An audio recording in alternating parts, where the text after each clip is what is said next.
एक समय की बात है।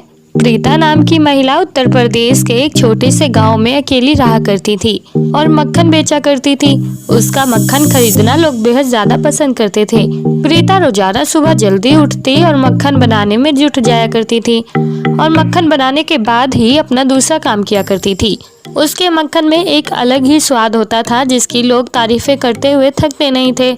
तभी तो ना सिर्फ गांव के लोग बल्कि दूर दूर से भी ग्राहकों की लंबी कतार प्रीता से मक्खन खरीदने आया करती थी, जिसके लिए प्रीता को 24 घंटे बिजी रहना पड़ता था। कई लोग तो आधी रात को भी प्रीता के घर मक्खन खरीदने आ जाया करते थे और इसी वजह से प्रीता दूर दूर तक मशहूर थी।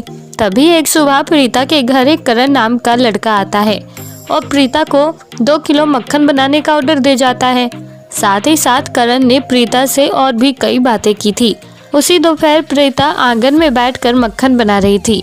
तभी पड़ोस में रहने वाली करीना आंटी ने उसे मक्खन में पानी मिलाते हुए देख लिया, जिस वजह से करीना आंटी आस पड़ोस के सभी लोगों को प्रीता के खिलाफ भड़का देती है कि प्रीता ने अब मक्खन में मिलावट करना शुरू कर दिया है, जिस वजह से गांव के कई लोग प्रीता के पास पहुंच जाते हैं और उसकी शिकायत करने लगते हैं। साथ ही साथ वहां करीना आंटी भी होती है।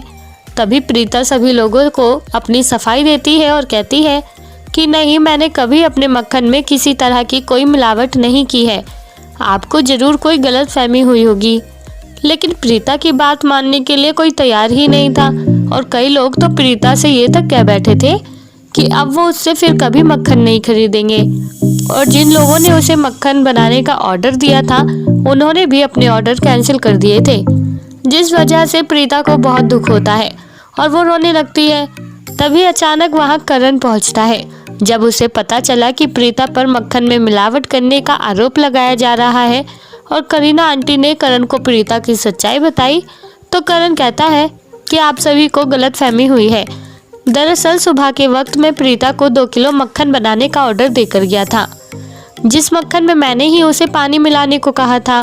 दरअसल वो मक्खन मेरी बीमार माँ के लिए था, जिन्हें डॉक्टर ने पतला मक्खन खाने को कहा है, और इस वजह से ही मैं प्रीता को मक्खन में पानी मिलाने को कहकर गया था। और जिस वक्त करीना आंटी ने उसे मक्खन में पानी मिलाते देखा, उस वक्त प्रीता मेरे लिए ही मक्खन बना रही होगी और मक्खन में पानी मिलाते हुए देख करीना आंटी को गलतफहमी हो गई और उन्होंने ये सब कुछ आप सभी को बता दिया। लेकिन उन्होंने जो कुछ भी बताया उसमें बिल्कुल भी सच्चाई नहीं है। इसी तरह गांव के लोगों की गलतफहमी दूर हो जाती है और प्रीता पर लगाया गया कलंक उसी वक्त मिट जाता है। तो दोस्तों, कैसी लगी आपको आज की हमारी ये कहानी? आप हमें कमेंट बॉक्स में कमेंट करके ज़रूर बताएं और साथ ही ऐसी और दिलचस्प कहानियाँ सुनने के लिए आप हमारे चैनल को सब्सक्राइब करना ना भूलें।